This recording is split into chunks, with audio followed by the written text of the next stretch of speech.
no doubt. I mean, up there, of course, and before the districts changed, we had a state rep that was appointed, and then we had to fill that vacancy. I mean, there's a whole lot of trust and responsibility that goes on to the central committee. Of course, most of the time they're not elected positions because you got to find somebody just to fill them.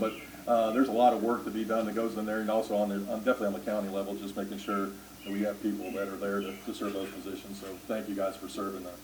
But my name is Vinnie Clubb, running for the 153rd. So as he appointed to, the new district consists of most of Wayne, Carter, Ripley, Oregon, the bottom third of Shannon, and a little piece of Howell. And then, you know, probably some of Arkansas, Louisiana. I haven't got to the end of it yet, but it's a big group of territory there for sure. But just real quick, my wife Rebecca's with us this evening. We've been married 20 years this year, and then my oldest Aubrey over there next to her, and then Savannah is behind me, I guess. 11, she's just turned 11, so that's definitely you know, the joy of my life for sure.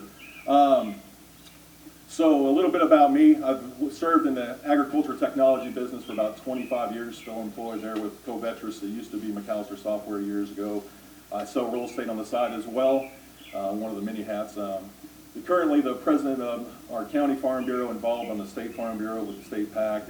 Just stepped down as the vice chair for that to file to run for the state rep seat. Also on our extension council via farm bureau, right, so all related. Serve on our Ozark Foothill Cattlemen's board as well as one of the directors. And then of course I've been on our central committee as well for a long time, served as the treasurer for that. So I've been involved for the last 2 decades as far as serving the community there.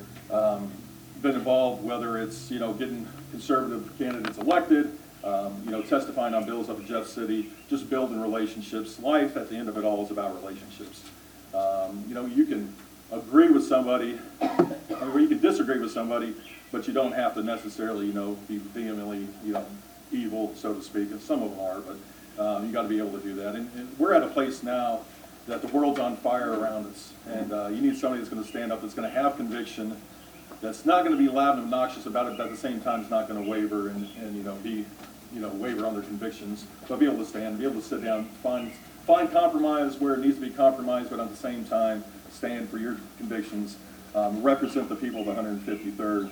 Of course, I am obviously, you know, smaller government, lower taxes or no taxes, lower taxes, getting rid of taxes, pro-life. I believe life really begins at conception. My faith in Christ is pretty much the foundation for everything for me. It's not something I tack on where I'm a, you know, Christian conservative, etc. You know, I'm a Christian at the base of everything. And if you're a true born-again believer in Christ, that comes out in how you interact with people. That's how how you interact with business. That's how you legislate. Just it kind of bleeds out of who you are. And I'm currently working on my doctorate degree, but I will probably never get that done. It'll be one of those things that, you know, I'll be 90, sitting memoirs up in a cabin on a hillside somewhere is kind of where I see myself. But, you know, there's so many things that are happening in our world. I mean, we can look around this week. You know, I think the phrase "the Great Rubicon" was crossed this week with the Trump trial, and I'm for Trump 100%. But the scary thing is, regardless, I mean, no doubt he's going to appeal it, he's going to win it, and they'll time it just right so they can do as much damage or try to do as much damage to him as possible. But the fact is, they did it, and if they can do it to him, they can do it to any one of us. So it is a scary time in our country, in our nation's history. But again, we need people that are going to stand up from, you know, like I said, from the school boards to the county courthouses to the state level and to the federal level to be able to stand up and fight for what's right and stand and again stand. You know, be vocal and be able to fight for those fights. But there's also you know, you have the left, the right. You have nationalists against globalists. You have so many things. But one of the biggest things that we face, and Senator Dean says a lot, is the difference between the rural and urban areas. Of course, with the districts rechanging because of the population, you know, the rural districts have gotten even bigger than what they were based on census numbers, which, you know, sometimes I don't know if those are totally accurate or not. But there's literally, even the conservative reps up in like the St. Louis, St. Charles area, they really have no idea how we live in urban areas. They don't know why we do what we do, and they just have these ideas that sound good in the city, but by all means they don't happen down here. It just doesn't work that way. So again, I'll be a voice for rural area, and at the end of the day, I mean, I want Aubrey and Savannah to be able to grow up in our district and fulfill the American dream right here. You know, I don't want them to have to God forbid, even go out of state, but definitely not go to the cities, right, to the urban areas. But I want to be able to grow up here, fulfill the American dream here. Google me online, search me up. You know, I'm pretty easy to access. My number's all over the place. We do got some flyers here for you, but it's got my cell phone number, email, and everything. But have questions, ask me. My life's an open book. If you disagree with something, you want to know where I stand on something, feel free to ask.